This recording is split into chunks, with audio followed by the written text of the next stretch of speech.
হুগলিতে নার্সের রহস্য মৃত্যু আর ইতিমধ্যেই দেহ ময়নাতদন্তের জন্য কলকাতা মেডিকেলে নিয়ে আসা হয়েছে। প্রথমে শ্রীরামপুর হাসপাতালে নিয়ে যাওয়া হয়, কিন্তু সেখানে ময়নাতদন্ত না হওয়ায় চরম উত্তেজনার সৃষ্টি হয়। একেবারে হাসপাতালের বাইরেই বিরোধীরা বিক্ষোভ দেখাতে থাকেন। গতকাল সিঙ্গুরের এক নার্সিং হোমে নার্সের মৃত্যু ঘিরে তুলকালাম পরিস্থিতির সৃষ্টি হয়। একেবারে সেই ধুন্ধুমার পরিস্থিতি আপনাদের সামনে রেখেছি। শ্রীরামপুর হাসপাতালে যেখানে ময়নাতদন্ত না হওয়ায় উত্তেজনা হয়, বিরোধীরা তারা হাসপাতালের বাইরেই বিক্ষোভ দেখাতে থাকেন। আর এই মুহূর্তের যে খবর পাওয়া যাচ্ছে, দেহ ময়নাতদন্তের জন্য মেডিকেল কলেজে নিয়ে আসা হয়েছে।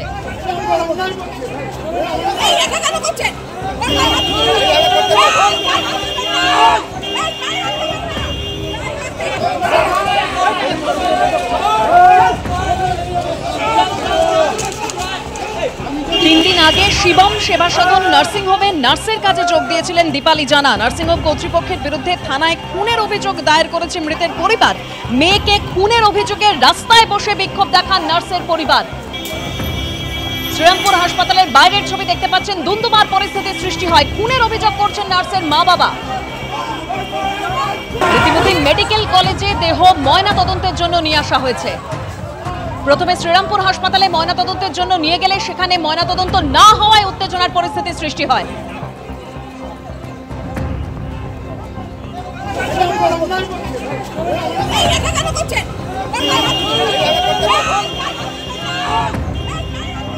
নার্সিংহোম কর্তৃপক্ষের বিরুদ্ধে থানায় খুনের অভিযোগ দায়ের করেছে মৃতের পরিবার। যদিও খুনের অভিযোগ মানতে চায়নি নার্সিংহোম কর্তৃপক্ষ। মৃতের বাবা কি বলছেন শুনুন।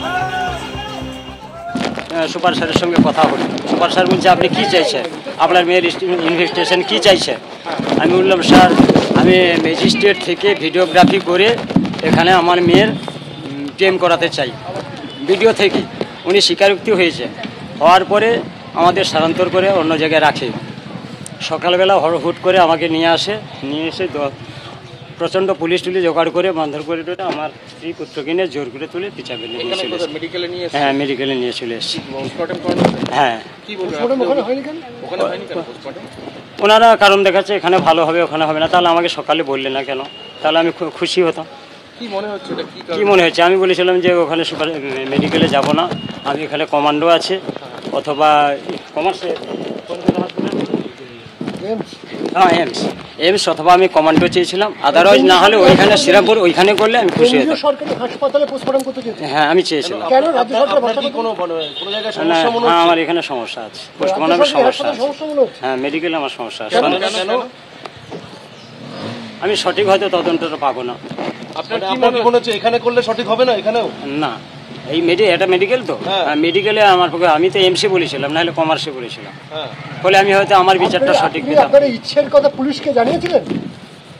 জানানো অবকাশ, হ্যাঁ, ওখানে আমি বলেছিলাম এই তিনটের কথা প্রপোজাল আমি ছেড়েছিলাম, পুলিশ ওখানে নিয়ে গেল। ঠিক বলে দেখছি, দেখার পরে এবার জবরদস্তি জবরদস্তি নিয়ে আসা হয়েছে বলছে। হ্যাঁ, আমাদেরকে তো আমি আসছিলাম না, তো জোর করে তুলে নিয়ে এসেছি। জোর করে তুলে নিয়ে এসেছে।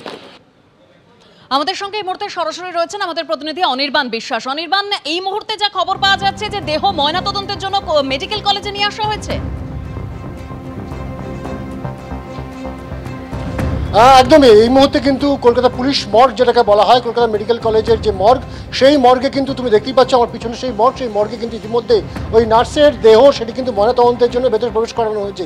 এবং তার বাবা মায়ের যে বক্তব্য, তার বাবার যে বক্তব্য, সেটা কিন্তু চাঞ্চল্যকর। কারণ বাবার বক্তব্য যে তারা কিন্তু চেয়েছিলেন হয় কমান্ড হসপিটালে অথবা এমসে পোস্টমর্টম করা হোক, এবং সেই প্রপোজালও কিন্তু তারা দিয়েছিলেন, কিন্তু সেই প্রপোজাল রাখা হয়নি। প্রথমে কথা ছিল যে শ্রীরামপুর ওয়ার্লস হসপিটালে সেখানে কিন্তু পোস্টমর্টম করা হবে। আজকে সকালবেলায় যখন তারা জানতে পারেন যে পুলিশের তরফে তাদেরকে জানানো হয় যে তাদেরকে কিন্তু কলকাতা পুলিশ মর্গে নিয়ে আসা হবে, এবং তারপরে কিন্তু তাদেরকে তাদের বাবার বক্তব্য অনুযায়ী জোর জবরদস্তি পুলিশ তাদেরকে এখানে নিয়ে এসছে, এমনটা কিন্তু তারা জানাচ্ছেন। এই মুহূর্তে পুলিশের 6 লাখ একেবারে কলকাতা পুলিশ মর্গের সামনে তুমি দেখতেই পাচ্ছ প্রচুর পরিমাণে পুলিশ মোতায়েন করা হয়েছে।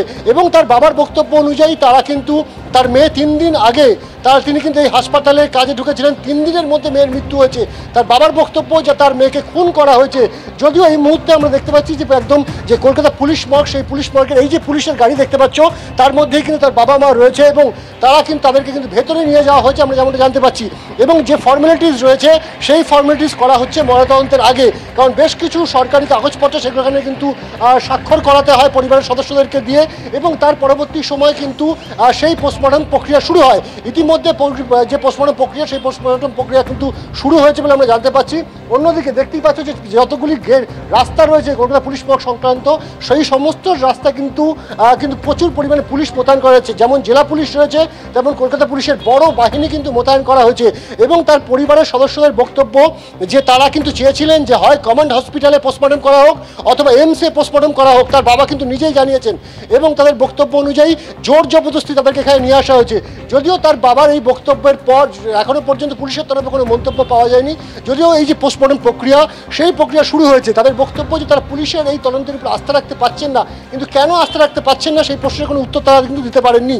অতএব এই মুহূর্তে যে কলকাতা পুলিশ মর্গে যে ময়নাতদন্তের প্রক্রিয়া সেই প্রক্রিয়া শুরু হয়েছে।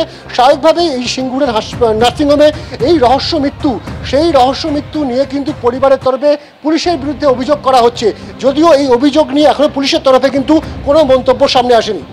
দেবস্মিতা, তো ঘরের দরজা তো ভেতর থেকে বন্ধ ছিল?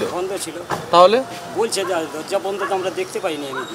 আমি যখন গিয়ে দেখি তখন তো কোনো কিছুই এমনি। তখন কি দেখেছিলেন যে দরজা ভাঙা অবস্থায় দেখেছিলেন? একটু নিচে নামুন, একটু নিচে নামুন। তখন ফাঁকা বাড়ি কিছুই দেখতে পাইনি, আমার মেয়ের বডিও আমি দেখতে পাইনি। আচ্ছা, এবং কোথায় নিয়ে চলে গেছিল বডি? মেরে ফেলাম ওই বিটন থানা। এমনি আপনার বিটন থানা সিঙ্গুর শিয়াখানা। আপনারা কি পুলিশি তদন্তের উপর ভরসা রাখতে পারছেন না? ভরসা এই কারণে রাখতে পারছি না, এই এক সেকেন্ডের মধ্যে যদি এই কথা ফেরাফেরি হয় তাহলে তো পুলিশি তদন্তে আমি কি আসতে পারবো? মানে কোন কথা ফেরাফেরি হয়েছে? আমার সঙ্গে তো কথা হলো গত রাত্রে যে সুপার স্পেশালিটি তো ওইখানে হবে শ্রীরামপুর সুপার স্পেশালিটি। আচ্ছা, তো ওটাও তো রাজ্য সরকারি হাসপাতাল বললো যে এখানে কলকাতা মেডিকেল হবে, তো ওটাও তো রাজ্য সরকারি হাসপাতাল। তাই হোক, তাহলে যে সুপার স্পেশালিটি তো হবে, মেডিকেলে হোক। হ্যাঁ, আমার কোনো তাহলে আমাকে জানাতে হবে তো। সিঙ্গুর থানাতে এসেছিলাম নিয়ে বডি আনতে, ঠিক আছে। তো পুলিশ প্রশাসন আমাদেরকে জোর জবরদস্তি করে নিয়ে, ঠিক আছে, আমার ফ্যামিলিকে আমাকে জোর করে গাড়িতে তুলে নিয়ে কলকাতা যাচ্ছে মেডিকেল কলেজে পোস্টমর্টম করতে, কিন্তু আমাদের ইচ্ছের বিরুদ্ধে আমাদেরকে নিয়ে যাচ্ছে, ঠিক আছে। এতে আমাদের কোনো নির্ভর নেই আমরা, ঠিক আছে, আমাদের ইচ্ছের বিরুদ্ধে ওদের নিয়ে যাচ্ছে জোর জবরদস্তি করে, আমাদের কোনো ইচ্ছে নেই। ঠিক যেরকম আপনাদের জানাচ্ছিলাম যে ওই নার্সের দেহ ইতিমধ্যেই কলকাতায় নিয়ে আসা হয়েছে, মেডিকেল কলেজে নিয়ে আসা হয়েছে ময়না তদন্তের জন্য। কিন্তু এর আগে যখন শ্রীরামপুর হাসপাতালে নিয়ে যাওয়া হয়েছিল তখন ময়না তদন্ত না হওয়ায় সেখানে ধুন্ধুমার পরিস্থিতি বাধে। একেবারে হাসপাতালের বাইরেই বিরোধীরা তারা বিক্ষোভ দেখাতে থাকেন। ঠিক সেই সময় কি পরিস্থিতির সৃষ্টি হয়েছিল আমরা জানবো আমাদের প্রতিনিধি সোমনাথ মিত্রর কাছ থেকে। সোমনাথ, শ্রীরামপুরে তার ময়নাতদন্ত হওয়ার কথা ছিল, তেমনটাই কিন্তু সমস্ত পক্ষ জানতো, পরিবারের লোকজন জানতো এবং সে কারণেই কিন্তু সেখানে তাদের বাড়ির লোকজন এবং প্রচুর পুলিশ নিরাপত্তা ব্যবস্থা করা হয়েছিল যাতে কোনো রকম অপ্রীতিকর পরিস্থিতি না তৈরি হয়। কিন্তু বেলার দিকে হঠাৎ করে জানা গেল যে মৃতের ময়নাতদন্ত এখানে হবে না, তাকে কলকাতায় নিয়ে যাওয়া হবে আরও ভালোভাবে যাতে তার ময়নাতদন্ত হয়, সেজন্যই কলকাতার কোনো সুপার স্পেশালিটি হাসপাতালে নিয়ে যাওয়া হবে, সেখানে তার ময়নাতদন্ত করা হবে।